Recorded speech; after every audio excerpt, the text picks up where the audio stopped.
Bienvenidos a La Quinta Silla, el programa institucional de la Universidad del Valle que presentamos a partir de hoy aquí en el canal de la universidad. La idea es que en este espacio vamos a dialogar sobre temas de interés público, vamos a tener expertos, invitados, analistas y también en algún momento invitaremos a otros periodistas de medios de comunicación. En esta ocasión nos acompaña el señor rector de la Universidad del Valle, el doctor Edgar Varela Barrios. También nos acompaña el profesor Julián de Zuviría Samper y el profesor Guillermo Murillo Vargas. Nuestro tema de hoy va a ser la educación superior en Colombia. ¿Cuáles son las apuestas y cuál debe ser, hacia dónde debemos apuntar las estrategias, las pedagogías para mejorarla cada día más? Ese va a ser nuestro tema del día de hoy y vamos a aprovechar la experiencia que tiene el señor rector, por supuesto, en políticas públicas educativas, también la que tiene el profesor de Zuviría en todo el tema y los aportes que ha hecho a la pedagogía nacional, latinoamericana, con esta pedagogía dialogante que tanto ha hablado el profesor Zuviría, que habla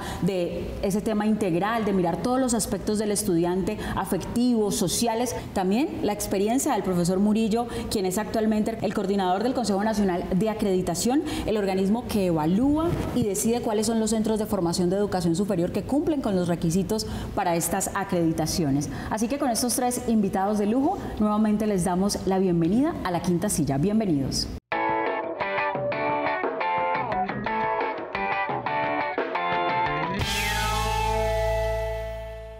¿Cuáles son esas pedagogías, esas estrategias que se están utilizando para la educación, no solamente en las universidades, sino también en la educación básica, en los colegios, en las escuelas? ¿Está respondiendo a la necesidad que tienen los estudiantes en el día de hoy, profesor de Zuviría? Bueno, muchas gracias por la invitación. En realidad sí hay un problema muy grave a nivel pedagógico. Si miramos la básica, uno puede concluir que los niveles de lectura, de argumentación con los que llegan a las universidades son ínfimos. 1 de cada 100 jóvenes lee críticamente y 2 de cada 100 argumentan. Esos son los muchachos que llegan a la universidad.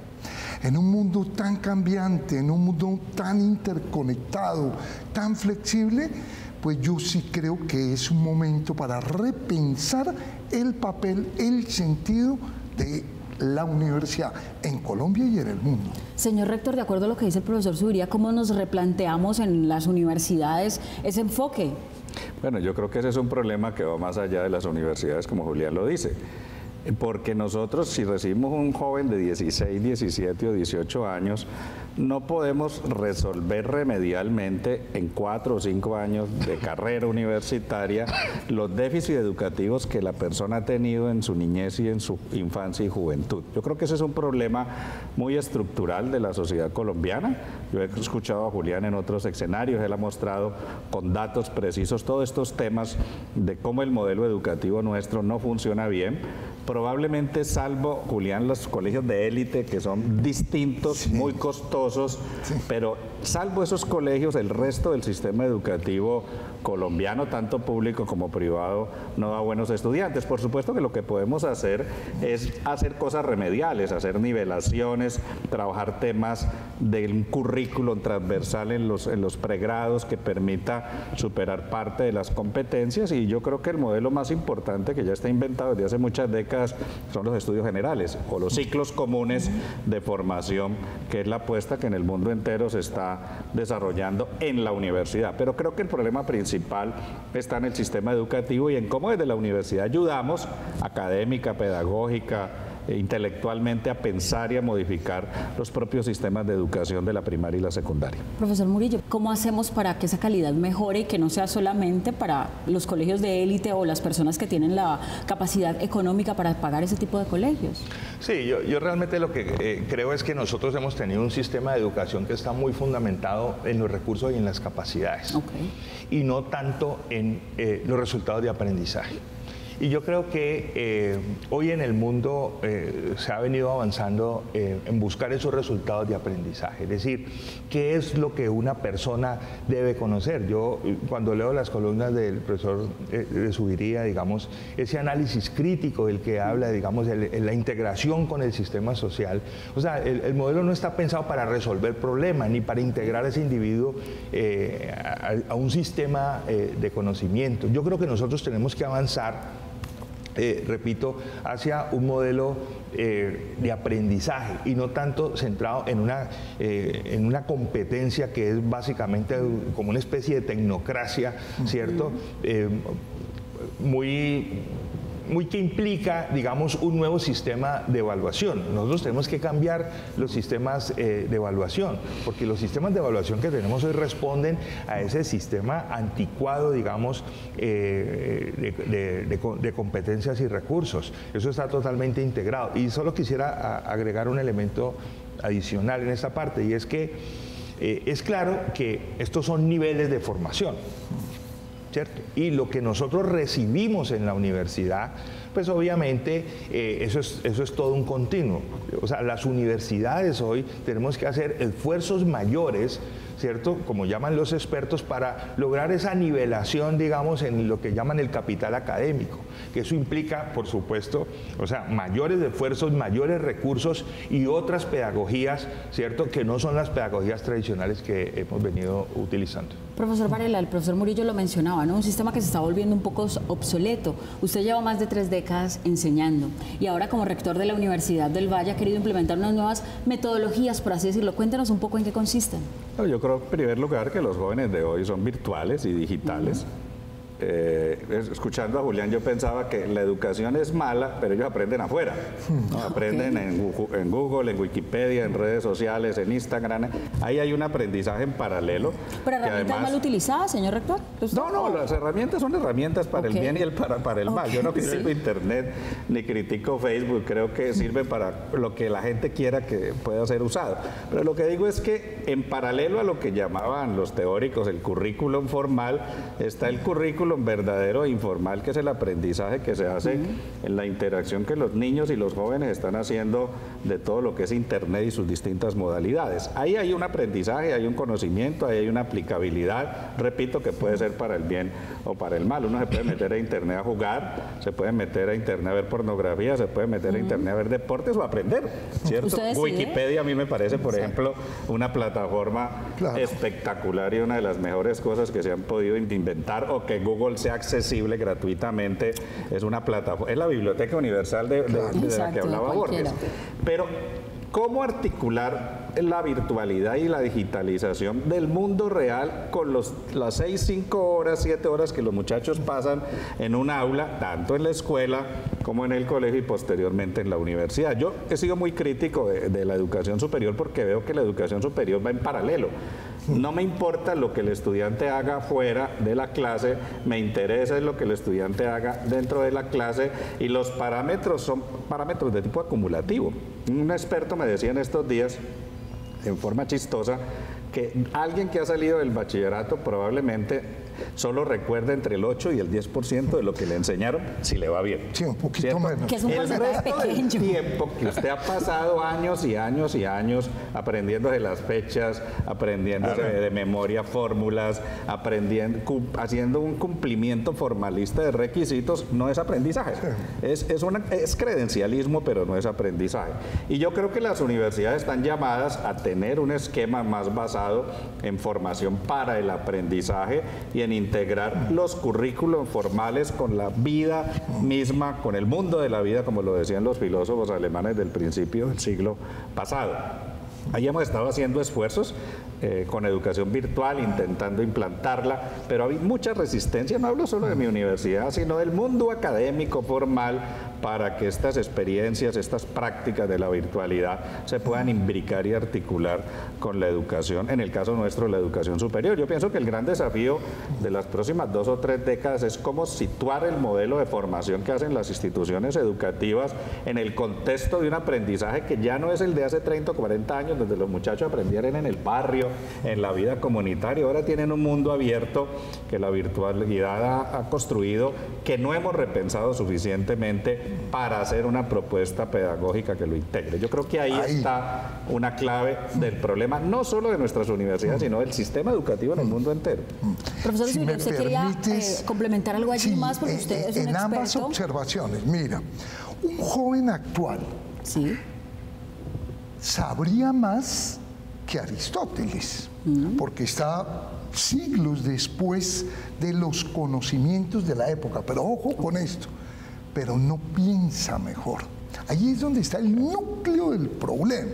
¿Qué es lo que debe hacer la educación en un mundo virtual? En un mundo donde la información no está aquí. La información está en ese celular, la información está en la nube, en la red, en la del GPS. ¿Debes seguir transmitiendo informaciones? No. Ahí es donde está el núcleo. Debes desarrollar procesos de pensamiento. Entonces, el problema no es solo de la básica, que es crítico, pero a nivel universitario, por ejemplo, un área que debe repensarse por completo, la matemática. Yo lo digo con tristeza, yo soy egresado a mucho honor de una universidad pública, una maravilla, es uno de los días más lindos de mi vida, cuando me dijeron, usted ingresó a la Universidad Nacional. Pero en una materia como cálculo, yo te puedo decir lo siguiente. Yo saqué la más alta calificación, 5 en esa época, sin entender una sola idea. No entendí absolutamente nada. ¿Por qué? Porque son procesos mecánicos ligados al algoritmo, que cuál es la derivada de. Claro, que la y uno aprende que la derivada de x al cubo, uno quita el numerito 3 que está allá arriba, lo pone aquí abajo. ¿Qué es eso? No sé. Después pone la x, ¿por qué no? Tampoco sé. Y después a ese numerito le quita un numerito y le queda 3x a la 2. No desarrollan pensamiento matemático. Entonces la pregunta que uno tiene que hacerse en educación es, ¿enseño economía o a pensar en términos económicos? ¿Enseño física o enseño a pensar en el funcionamiento físico? El problema del sistema es que está dedicado al aprendizaje y no al desarrollo del pensamiento. Ese es el núcleo del problema. El cambio educativo vendrá cuando entendamos, como dice muy bien Edgar, bueno, si tenemos un mundo virtual por fuera donde los muchachos acceden a la información, entonces las clases tienen que ser escenarios distintos, con más participación del alumno, de debate en torno a las temáticas centrales, de lectura, de discusión de la lectura, de posturas distintas. Yo puedo hacer, y ahí voy al planteamiento tuyo del profe Murillo, que me parece muy importante, en evaluación hay que cambiar el sistema de evaluación. No puede dos muchachos sacar 2,5, pero ambos tienen problemas distintos. Si yo digo que alguien sacó 2,5, es un poco absurdo que provenga de procesos distintos. La evaluación es para ubicar el problema, para ver cómo lo resuelvo. Es decir, hay que pasar de calificar a evaluar. Ese es un giro en el modelo pedagógico y en el sistema de evaluación. Y también enfocado hacia el desarrollo de lo que decía el profesor de Zuviría. Profesor Murillo, complementando esto, los jóvenes tienen problemas de matemáticas, de comprensión de lectura. ¿Cómo focalizar eso para que haya más desarrollo y ese aprendizaje cambie un poco lo que decía el profesor de Zuviría? Sí, yo realmente creo que hoy tenemos todas las herramientas para hacerlo. Por un lado, digamos, esa interacción de la que hablan el profesor Varela y el profesor de Zuviría, pero también nosotros tenemos hoy las herramientas de carácter tecnológico. Mire, Lady, uno ve los niños hoy de 9, 10 años, de 11 años, ¿cierto? Que se sientan en un televisor con los equipos electrónicos a construir una realidad virtual en la que interactúan con personas de varios continentes. Porque ahora, pues, afortunadamente los muchachos de los que hablaba el profesor Varela, pues son bilingües, no solamente, cierto, con inglés, sino con francés, con alemán, con tal, y conversan con muchachos de la misma edad de otros países y construyen una realidad virtual. Exacto. Yo le decía a un grupo de niños de esta edad, que mis hijos están en esas edades, les decía, ¿qué tal si ustedes pudieran estudiar geografía, digamos, a través de estos equipos, meterse en esa realidad, navegar por el río Mississippi, escalar el Everest, que todo eso se pase en realidad. Claro. Usted sabe cuándo esos muchachos, digamos, y además resolver problemas, porque es que eso es lo que te permite la tecnología. Lo que decía el profesor Varela, o sea, usted verá cómo lo aprovecha y qué hacen ellas. Es que, por eso decía que tenemos todos los elementos hoy, no solamente la información, ¿cierto? Que estamos desbordados en información, sino colocar esa información a resolver los problemas de carácter real. Utilizando esas tecnologías, ¿cierto? Un muchacho eso se enfrenta a una realidad, puede hacer uso de la matemática, cómo resuelve en el contexto en el que se presenta, digamos, esos elementos. Hoy tenemos, pero lo que pasa es que también tenemos que decirlo, o sea, nosotros como profesores, maestros, en fin, también necesitamos otra lógica de operacionalización, no solamente de esas nuevas interacciones sociales, sino de esa nueva tecnología. Me gustaría que ahorita habláramos de la educación, o sea, de las universidades mejor. Pero déjeme, yo digo algo y privadas, que no se ha dicho, para que todo no sea un panorama tan tétrico. Yo creo que un valor positivo que ya existe en el mundo universitario es la educación práctica o clínica. Yo siempre que explico esto muestro que uno de los mejores modelos que hay, Julián, de formación en salud, lo tuvo la Universidad del Valle, cuando la Escuela de Medicina de los años 50 empezó a hacer que sus estudiantes aprendieran con los pacientes. Y vienen estudiantes de otros países donde está prohibido tocar al paciente. Incluso ahora hay hospitales de simulación donde no tocan al paciente, sino que tocan un infograma o tocan un cuerpo robotizado. Pero nosotros en Univalle lideramos, y el resto de las escuelas de medicina colombianas son muy innovativas desde hace mucho tiempo porque se aprende haciendo. ¿Cómo aprende usted cirugía? Al lado del cirujano. ¿Por qué es tan importante el hospital universitario? Porque es el lugar de práctica de nuestros estudiantes, donde hay centenares de muchachos todos los días. Psicología hace algo parecido. Un psicólogo que respete, si no va a práctica clínica, si no atiende pacientes, no aprende psicología. Nosotros tenemos en la Facultad de Salud, Julián, también una clínica de odontología. ¿Cómo aprenden los muchachos de odontología? Pues arreglando los dientes de las personas y haciendo intervenciones. Pero en mi facultad, que es la Facultad de Administración, donde trabaja el profesor Murillo, los estudiantes no van a las empresas. Lo máximo que pasa es que algún empresario ahí les dicta una conferencia. Entonces, nosotros tenemos que construir un sistema, lo coloco entre comillas, clínico o experimental y práctico, en donde el aprendizaje esté vinculado con la experiencia y con los procesos reales. Lo hacemos en alguna medida, los estudiantes de trabajo social al final del año, de la carrera, hacen alguna práctica o pasantía, pero eso es insuficiente. Tenemos de otro lado los laboratorios.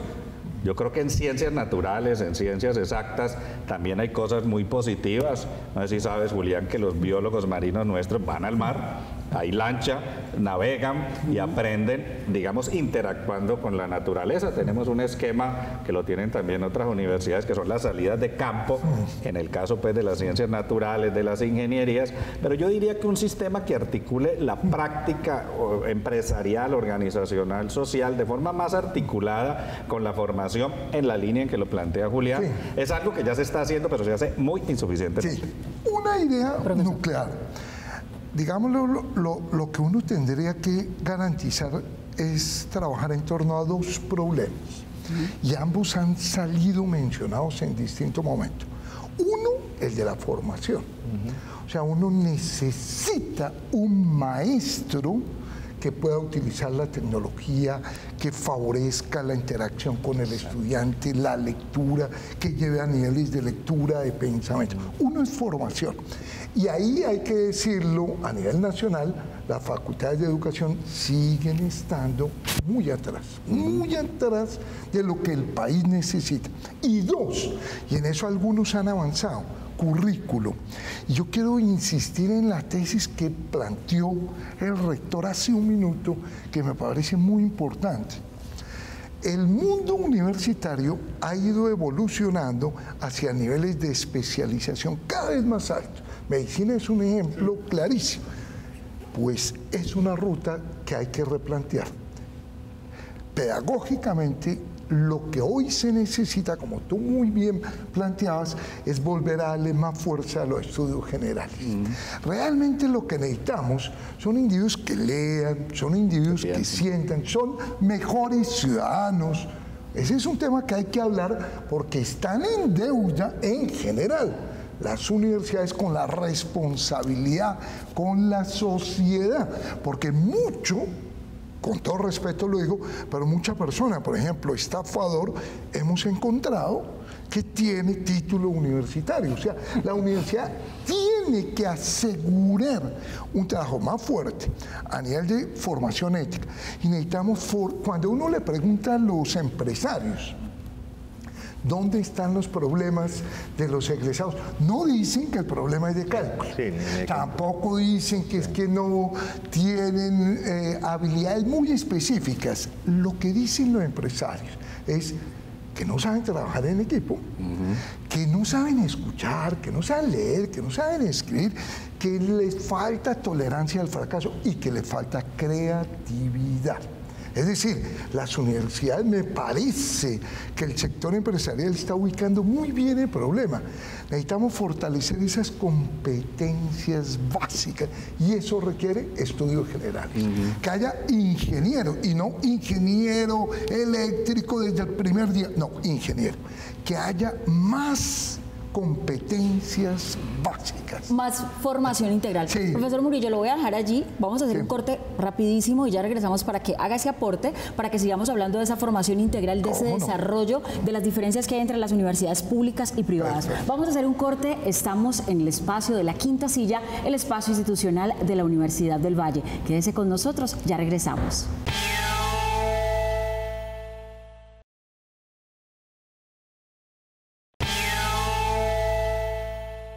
Gracias por continuar con nosotros. Estamos aquí en el espacio de la Quinta Silla, el programa institucional de la Universidad del Valle, hoy tocando un tema de vital importancia que tiene que ver con la educación superior en Colombia. ¿Hacia dónde vamos? ¿Cuáles deben ser las apuestas? No solamente calificar, sino evaluar. ¿Cómo mejorar estos aprendizajes? Y hoy estamos con tres invitados de lujo. El profesor Guillermo Murillo, quien es el coordinador del Consejo Nacional de Acreditación, el rector de la Universidad del Valle, un experto en políticas públicas educativas, el doctor Edgar Varela, y también el profesor Julián de Zuviría, quien es un experto en todas estas pedagogías y en la pedagogía dialogante que hemos estado hablando durante todo el programa.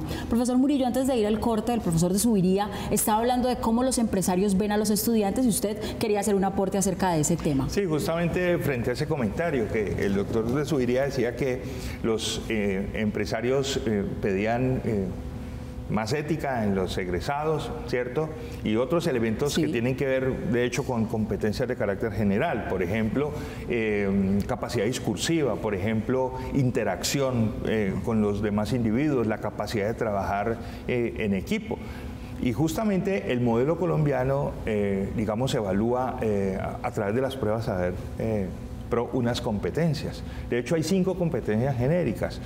Y ahí está lectoescritura, por ejemplo, está actitud matemática, está pues inglés, ¿cierto? Está razonamiento cuantitativo. Y de hecho, ahí es donde hay mayores dificultades cuando nosotros hacemos la evaluación, doctor Varela y doctor de Zuviría, porque de las 287 instituciones de educación superior, solamente 86 están por encima del promedio nacional. Entonces, cuando uno ve esos resultados, dice, en esas competencias genéricas, ahí tenemos problemas. Y realmente lo que nosotros estamos evaluando ahora en el Consejo es revisar el tema de las pruebas Saber Pro, que era un comentario que el doctor de Zuviría hacía por fuera de cámara. Es que yo creo que el elemento central ahí, lo estamos discutiendo en el Consejo, es el valor agregado. Es decir, que hoy lo podemos medir. O sea, ¿qué tanta de esas competencias la institución le está aportando al estudiante en su proceso formativo y de aprendizaje? Yo creo que allá tenemos que llegar, porque esas competencias genéricas, ¿cierto? O sea, la gente no nos está pidiendo tanta, digamos, formación en tecnocracia porque reconoce que ahí somos buenos, digamos, hombre, pues comparados a nivel internacional, seguramente habrán diferencias, en fin.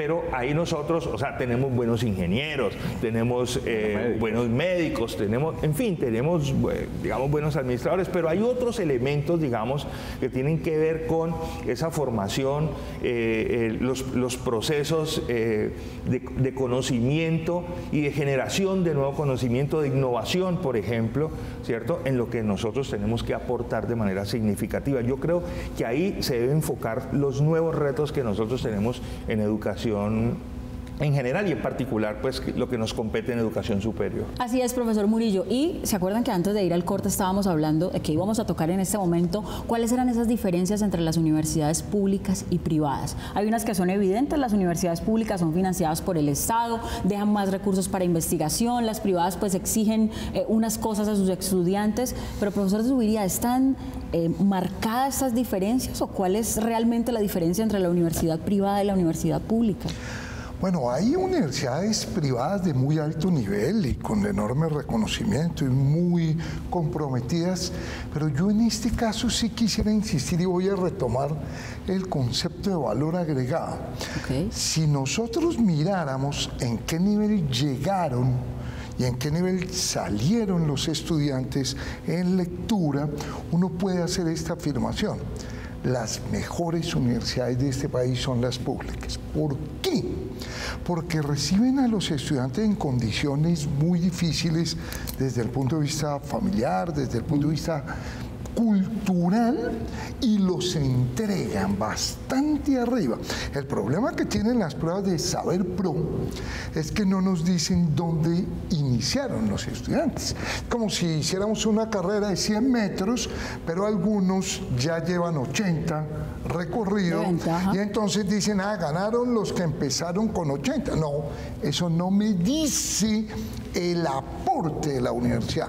Uno puede hacer esta afirmación: de las 10 universidades que más valor agregan en lectura crítica, 7 son públicas. Y ahí está, obviamente, Valle, Nacional, Antioquia. Es decir, las universidades públicas están haciendo un trabajo muy importante. Las públicas tienen una enorme ventaja, y es que es la única opción para los jóvenes de estrato 1, 2 o 3. En Colombia, solo el 10%, muy poquitos, de los estudiantes de estrato 1 llegan a educación superior. Solo el 10%. El 90% se queda por fuera. ¿Y esos llegan dónde? A la universidad pública. Por lo tanto, la universidad pública tiene un papel decisivo en la democracia de un país, porque le garantiza a los que no tienen los recursos la posibilidad de acceder. Ahora, también hay que decir que en las públicas hay de distintos niveles. También hay unas públicas regionales en manos de un sector político con grave problema de corrupción. Este país debería usar un sistema de redes donde las universidades acompañaran a otras universidades. Sería muy aconsejable que algunas universidades regionales estuvieran acompañados por el Valle, por la Nacional, por la de Antioquia, por la UIS.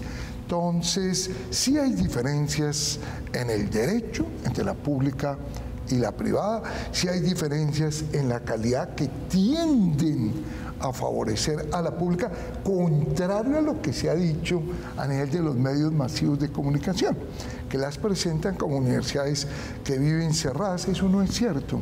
En los últimos 19 años no se ha perdido un semestre, pero eso no lo sabe la opinión pública.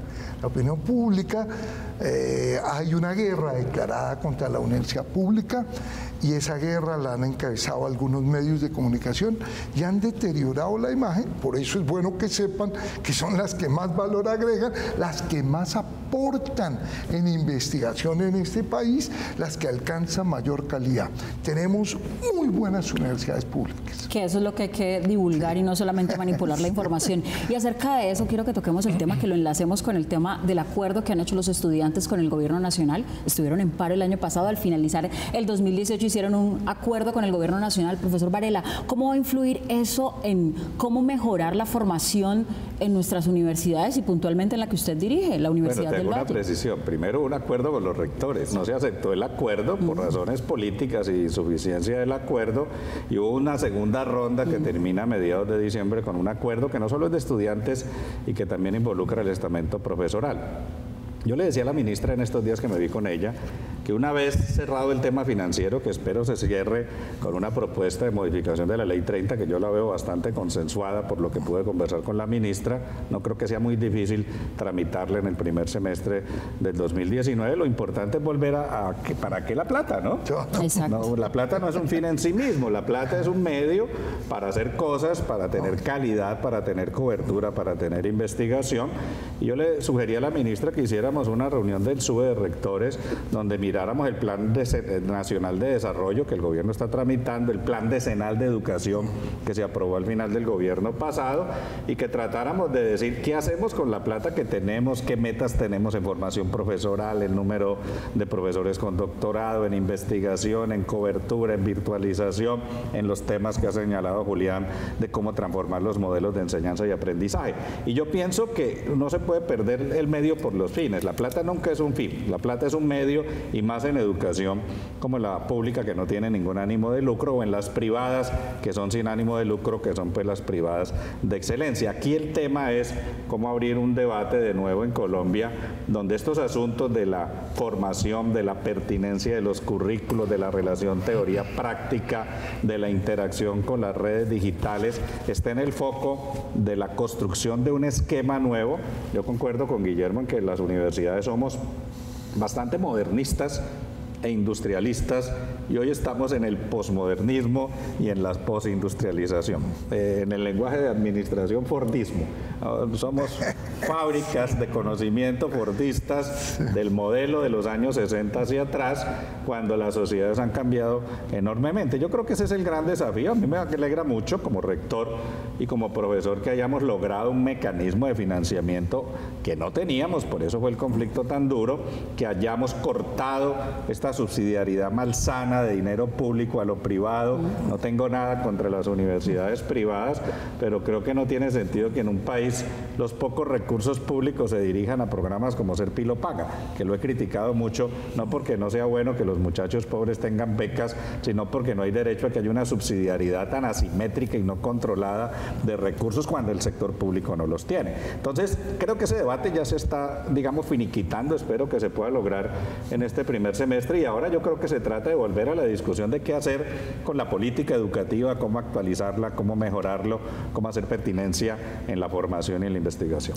Profesor Murillo, ¿qué hacer desde el Consejo Nacional de Acreditación? Ustedes que miran todos esos requisitos y requerimientos para dar esa acreditación de alta calidad, y por supuesto para seguir hablando de esto, de estos acuerdos que han tenido los estudiantes y que van a tener para el tema de la educación pública en nuestro país. Sí, justamente, digamos, en este momento hay una comisión que es una comisión integrada por diferentes actores del sistema de educación superior. Está, por supuesto, el CNA como Consejo Nacional, está las salas CONACES, está el propio Ministerio de Educación, está el CESU, que es el órgano pues, de política, digamos, asesor y política pública de educación superior, y tenemos una comisión en la que estamos revisando todos estos temas que tienen que ver con la modificación de un decreto, que es el decreto 1280 del año pasado, que se le están haciendo modificaciones, y de los acuerdos, de un acuerdo del CESU, que es el acuerdo 001, que tiene que ver con los lineamientos de la acreditación en educación superior en el país. O sea, eso lo estamos revisando, ¿cierto? Y estamos haciendo ajustes importantes que tienen que ver con otro modelo de evaluación, digamos. Porque, para decirlo claramente y para que la opinión pública entienda, yo lo dije al inicio, o sea, venimos de un modelo que revisa procesos, que revisa recursos, ¿cierto? Pero que difícilmente se centra en resultados de aprendizaje. Entonces, un poco lo que decía el profesor de Zuviría también. O sea, si tú tienes un dato, ¿cierto? Y ese dato, ¿cómo se explica? ¿Cuál ha sido su evolución? Eso no lo sabemos. Entonces, lo que nosotros estamos tratando es de ver, digamos, en el proceso formativo, ¿cierto? cómo se hace el proceso de aprendizaje, cuáles son esos resultados y por supuesto mejorar en esas competencias genéricas de las que hablamos ahora. Individuos mucho más reflexivos, digamos, mucho más conscientes de la naturaleza en la relación con la sociedad. En fin, que volvamos a esa idea, digamos, del profesional con alta integralidad, ¿cierto? Y no simplemente, digamos, un producto de un ejercicio de tecnocracia, digamos, para un resultado muy puntual. No, aquí necesitamos mejores seres humanos, mejores ciudadanos, más comprometidos, más que tengan una visión política de lo que significa un Estado-nación, cosas de esa naturaleza, digamos, que le permitan entonces interactuar con un mundo globalizado como el que tenemos, con fuerte incorporación de nuevas tecnologías, con los sistemas de información, digamos, que nos permiten tomar decisiones y avanzar hacia una sociedad mucho más... los profesores Varela y Zuviría hablaban ahora, digamos, en el fondo lo que está ahí es un ejercicio más equitativo del acceso a la educación superior en el país. Eso es lo que se necesita. Y por supuesto, desde la competencia nuestra en el Consejo Nacional de Acreditación, a nosotros realmente lo que nos interesa y es lo que le debe interesar al país es que la calidad en la educación superior siga avanzando. O sea, nosotros tenemos que reconocer que el Consejo Nacional de Acreditación tiene 26 años. Y en esos 26 años, digamos, la calidad de la educación superior en el país ha avanzado. Eso no lo podemos desconocer, eso lo reconocen en muchas partes, ¿cierto? En muchos países donde uno va a plantear las conferencias, a mostrar el modelo con el que trabajamos, en fin. Pero claramente no es suficiente. Y en eso tenemos que avanzar para poder estar, digamos, en sintonía con lo que está pasando en el mundo y con la realidad que nosotros tenemos en nuestro propio país. Buscando una integralidad en el ser humano, pero que no sea solamente en el papel o en las palabras bonitas, sino que sea en la realidad. Vamos a hacer un corte, ya regresamos para que demos las conclusiones aquí en La Quinta Silla, el espacio institucional de la Universidad del Valle. Quédese con nosotros, ya volvemos.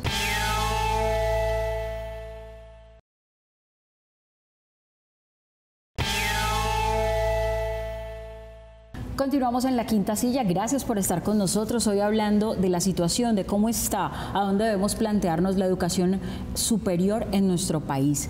Para ir concluyendo, me gustaría que habláramos de ese papel, profesor Zuviría, profesor Varela, profesor Murillo, que tienen no solamente los estudiantes, sino también que tiene el profesor, el educador, para que ese aprendizaje sea más continuo, tenga más competencias y también sea más creativo. Ustedes lo decían ahora. ¿Cómo hacer, profesor Zuviría? Bueno, en realidad, ¿qué le serviría a un país que se graduaran abogados si esos abogados creen que la ética no tiene nada que ver con el derecho? ¿De qué le serviría a un país que salieran administradores si salen para que las empresas evadan los impuestos? Yo insistiría mucho en que hoy necesitamos un individuo con pensamiento más crítico y un individuo muchísimo mejor ciudadano. Y esa tarea es fundamental, el rol del docente. Es decir, el docente tiene que enseñar a pensar, no transmitir. Y tiene que enseñar a contextualizar. Y tiene que garantizar en sus estudiantes individuos más éticos, más integral. Hay que fortalecer mucho el respeto a la diferencia. Este es un país que no oye a los otros. Está en riesgo realmente como sociedad, por ejemplo, los acuerdos de paz. Necesitamos individuos más comprometidos con el otro, con la sociedad, con el respeto a la diferencia, individuos más críticos.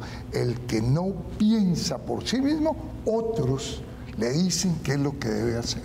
Yo creo que hay una patología que hay que corregir, y es la tendencia que profesor universitario es un investigador que escribe en Scopus, en Simago y en revistas indexadas, y que su tarea principal es algo muy importante, que es la creación de nuevo conocimiento, porque detrás están incentivos económicos.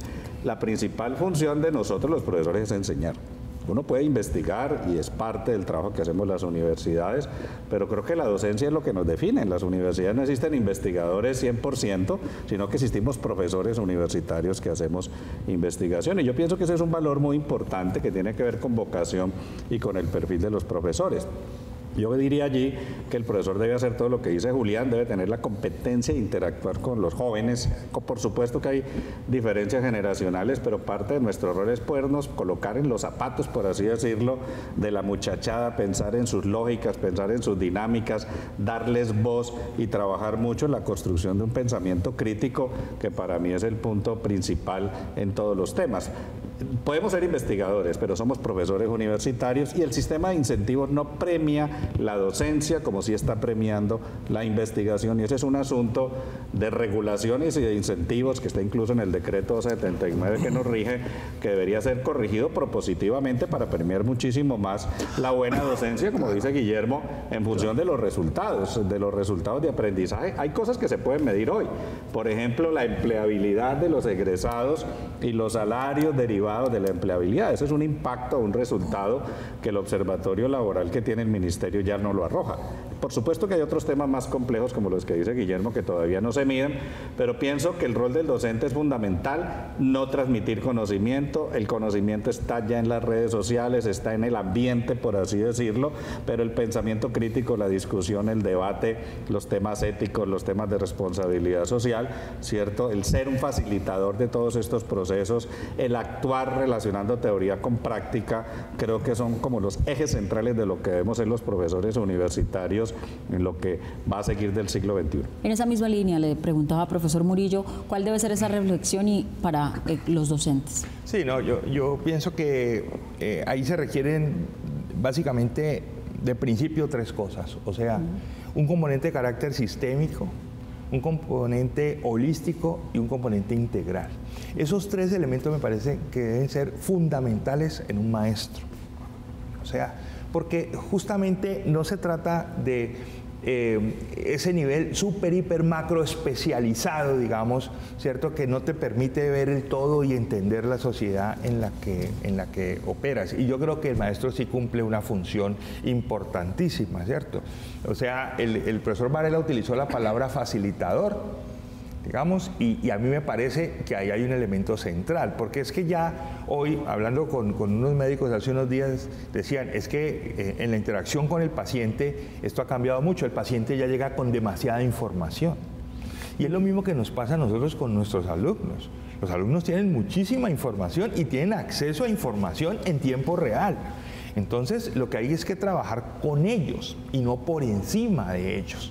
Es con ellos, digamos, en ese proceso de interacción que se puede construir también, digamos, nueva generación de conocimiento contextualizado. Y me parece que ese es un rol que ha venido cambiando y a futuro ese va a ser un gran reto de manera muy, muy significativa. Yo creo que los maestros que se están formando hoy requieren otro tipo de competencias, requieren otra visión de lo que es su propia profesión. El maestro de Subiría decía ahora que cuando uno mira, digamos, tal vez decían las licenciaturas en el país, pues que utilizaste, digamos, ahí hay como un rezago, entendí, ¿cierto? Y yo creo que eso es lo que hay que, esa brecha es la que hay que resolver. Por último, ¿cuál es ese mensaje para todas las personas que nos están viendo hoy aquí en la Quinta Silla? ¿Qué hacer para ser mejores ciudadanos? Cada uno tenemos una responsabilidad y un papel que cumplir, no es el del otro, es cómo lo hacemos cada uno. Profesor Varela, por último. Yo creo que hay que dar ejemplo, ¿no? Yo creo que si uno no da ejemplo no tiene ninguna autoridad. Y nosotros debemos ser muy coherentes entre nuestro ejemplo, nuestra actitud como ciudadanos, como personas, como profesores, como directivos, en mi caso, en este periodo, para poder hablar de lo que uno predica. Si uno no practica, el predicamento no funciona. Profesor de Subiría. Bueno, yo creo que educar no es instruir, no es transmitir, sino es formar. En ese sentido, la formación implica una dimensión cognitiva, entender, una dimensión ética, valorar, sentir, y una dimensión práctica, o sea, que lo que uno aprenda le sirva para cambiar el mundo. Que sea esencial, si no, no tendría sentido. Profesor Murillo, por último. Sí, no, yo diría que, como mi padre siempre nos enseñó, los problemas son para resolverlos. Y desde el punto de vista social, la manera de resolver los problemas es conversando, es aunando esfuerzos. Yo por eso valoro mucho lo que pasó, digamos, en este movimiento estudiantil, profesoral, de todas las instituciones, digamos, y en un proceso complejo, pero al final siempre lo dijimos desde el comienzo, o sea, ¿cómo se va a resolver esto? Pues sentándose a conversar y colocando los puntos de vista y llegando a acuerdos, que yo creo que a esta sociedad le hace falta muchísimo en ese terreno. Y pues por supuesto, o sea, los maestros somos los que tenemos que dar ese ejemplo. O sea, si nosotros no damos el ejemplo de que conversando y llegando a acuerdos se resuelven los problemas, entonces yo me pregunto quién los va a dar, ¿cierto? Si nosotros somos los que estamos formando a las nuevas generaciones, pues o sea, ese es el espejo en que la gente se mira también y es la manera como hacia futuro nosotros podemos avanzar como una sociedad mucho más integral. Por último, entendiendo de que no solamente es una frase bonita o una frase de cajón de que trabajando juntos podemos sacar este país adelante y también, como lo decía el profesor Zuviría, aceptando las diferencias. A ustedes muchas gracias por haber estado, muchas gracias al profesor Guillermo Murillo por haber estado con nosotros, al rector de la Universidad del Valle, el doctor Edgar Varela, muchas gracias, y al profesor Julián de Zuviría, muchas gracias también. ¿Cómo no? Ustedes son nuestros invitados especiales, así que los esperamos en una próxima emisión en este espacio institucional La Quinta Silla. Eso sí, quédese con toda la programación del canal de la Universidad del Valle. Lo hacemos todo pensando en usted. Hasta pronto.